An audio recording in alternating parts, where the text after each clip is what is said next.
여러분 안녕하세요. 복지 정보와 지원 정보 등 소식을 전해드리는 예비사회적 기업 부민초TV입니다. 부민초TV에서 오늘 전해드리는 정보는 코로나 확진 자녀를 위한 증상별 대응 요령과 진료 방법 등을 살펴보도록 하겠습니다. 오미크론 바이러스 확산으로 여전히 확진세가 이어지고 있는데요. 방학이 끝나고 초중고 모든 학교가 개학을 실시하며 코로나에 확진된 아이들 또한 많아져 부모님들께서 걱정이 많으실 것 같습니다. 이에 보건복지부에서는 3월 3일자로 코로나19 재택치료 소화를 위한 보호자용 Q&A 자료를 배포하였습니다. 확진된 아이들에게 나타날 수 있는 증상과 문제 상황들에 대한 질문 답변 내용으로 작성되어 있어 보호자분들과 아이들이 안전히 재택치료를 할 수 있도록 안내를 돕고 있습니다. 그럼 보건복지부 중앙사고수습본부의 Q&A 자료에 따라 내용을 함께 살펴보도록 하겠습니다. 먼저 코로나 확진 시 병원 진료는 어떻게 하는지 알아보도록 하겠습니다. 코로나 확진된 소아의 경우 일반관리군에 해당되어 재택치료를 하게 되는데요. 증상이 있거나 몸이 아프다면 네이버나 다음 등 포털 사이트에서 코로나19 전화상담 병의원을 검색, 비대면으로 전화상담 진료를 받고 처방받을 수 있습니다. 야간에는 24시간 운영하는 재택치료 의료상담센터를 통해 상담과 처방을 받을 수 있는데요. 병의원 명단은 건강보험심사평가원 홈페이지에서 확인 가능합니다. 만약 대면 진료나 입원이 필요한 경우 대면 진료 가능 외래진료센터에 사전 예약 후 방문하며 입원은 입원 요인으로 재택치료가 어려운 경우에만 입원할 수 있습니다. 혹시라도 호흡곤란이나 의식 저하 등 응급 상황이 발생한다면 즉시 재택치료 추진단이나 119로 연락하시기 바랍니다. 다음, 재택치료 시 아이 증상별 대응 요령을 함께 보시도록 하겠습니다. 질문입니다. 아이가 잘 먹지 않거나 특히 수분 섭취가 잘 안 될 때 어떻게 해야 할까요? 인후통과 함께 점막 통증이 원인인 경우가 많으므로 찬물이나 아이스크림 등 시원한 음식을 섭취하면 좋습니다. 탈수 현상이 있는 경우 해열진 통제를 먹여주시고 미음이나 숭늉을 차게 해서 먹이는 것도 권장하고 있습니다. 가장 중요한 것은 아이의 소변량이 줄어드는지 소변색이 많이 진해지는지 확인해야 하는데요. 소변량이 평소의 절반 이하로 감소한다면 응급처치를 받아야 합니다. 질문입니다. 아이가 고열이 나면 어떻게 해야 하나요? 탈수를 막는 것이 우선으로 물을 자주 마시고 아세트아미노펜과 이부프로펜 해열제 2가지를 준비, 3-4시간 간격으로 적절한 용량을 교차 복용하는 게 좋으며 이온수 마사지도 도움이 된다고 하네요. 코로나로 인한 고열은 2-3일 후 해소되는 경우가 대부분이라고 하니 차분히 열을 떨어뜨려주며 지켜봐 주셔야겠습니다. 질문입니다. 아이가 귀가 아프다고 하는데 중이염인지 확인할 방법은 없나요? 코로나로 인한 증상은 인후통과 코막힘이 많으며 귀통증은 코막힘과 연관되는 경우가 많아 해열진 통제로 호전해 보일 수 있다고 합니다. 질문입니다. 아이가 갑자기 걷지 못하고 다리가 아프다고 합니다. 먼저 아이를 편히 눕혀 무릎과 엉덩이 고관절을 움직여보고 이상 유무를 파악해주세요.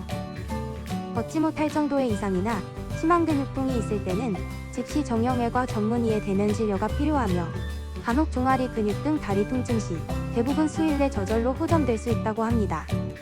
질문입니다. 아이가 갑자기 몸에 심한 발진이 나타납니다. 코로나 감염 후 약간의 가려움증을 동반한 발진은 관찰과 보습을 충분히 하면 호전되는데요. 비대면 진료로 발진의 모양을 확인하고 필요한 약을 처방받을 수도 있다고 하네요. 질문입니다. 아이가 갑자기 코피가 납니다. 코막힘이 심한 경우가 많아 점막의 심한 염증과 부종으로 증상이 나타날 수 있는데요. 가정에서 지혈해 주시고 비대면 진료로 코막힘 증상을 완화하는 처방을 받는 것을 권장한다고 합니다. 질문입니다. 아이 눈이 부어오르고 흰자위가 붉어지는데 어떻게 해야 하나요? 눈과 코가 연결되어 있어 현기도 점막의 염증이 눈의 결막 부위에도 나타날 수 있습니다. 비대면 진료로 안약과 먹는 약을 처방받으면 호전 가능하고 눈을 비비지 않도록 해주세요. 질문입니다. 아이들은 코로나 치료제를 복용하지 못하나요? 코로나 치료제는 소아와 청소년 연령에서 안전성이 검증되지 않은 상황으로 성인에만 한정하여 사용합니다. 질문입니다.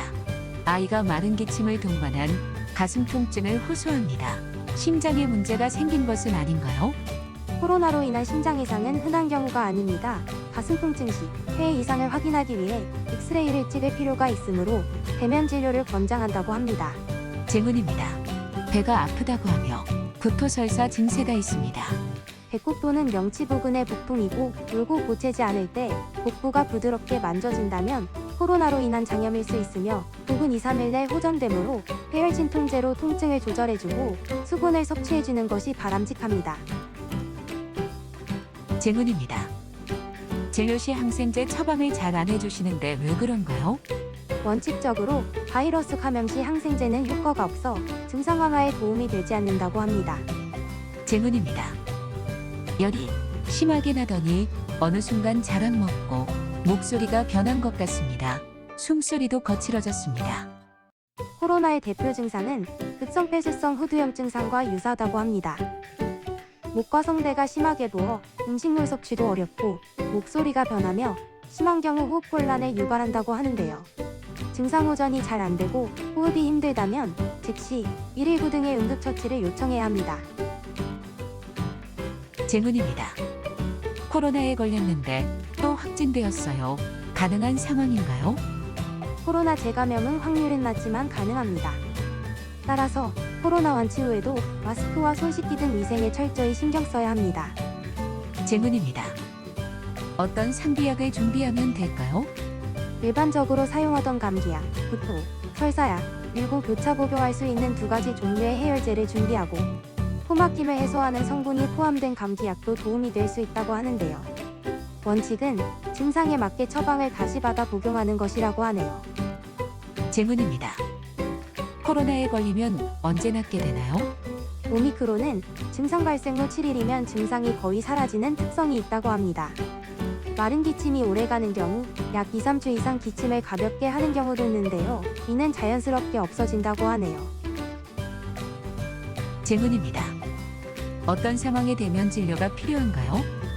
38도 이상의 발열이 72시간, 즉 3일 이상 지속되며 호전 추세를 보이지 않을 때, 팔다리의 규칙적인 불수의적 움직임이나 눈동자가 위로 돌아가는 등 경련 증상을 보일 때, 호흡이 불편해 보이며 쇄골이, 갈비뼈 밑부분이 움푹 들어가는 숨을 쉴 때, 식이 섭취와 소변량이 크게 줄어 24시간 이상 지속될 때, 불러도 반응이 별로 없고 의식 상태가 명료해 보이지 않을 때는 대면 진료가 필요합니다.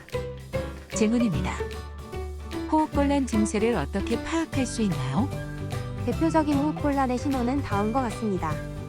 코걸렁거림, 쇄골이와 가슴이 쑥쑥 들어가는 흉부함물, 울고 보채지 않을 때도 들리는 컥컥거림, 빠른 호흡과 함께 반응이 떨어지는 것 등이며 이 경우 즉시 대면 진료나 119를 통한 응급처치가 필요합니다. 오늘 이렇게 코로나 확진 자녀의 증상별 대응과 진료 방법에 대해서 전해드렸는데요.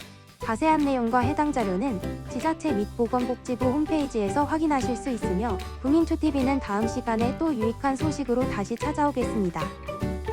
이상 고양시의 복지정보와 지원정보 등 소식을 전해드리는 예비사회적 기업 국민초TV였습니다. 감사합니다.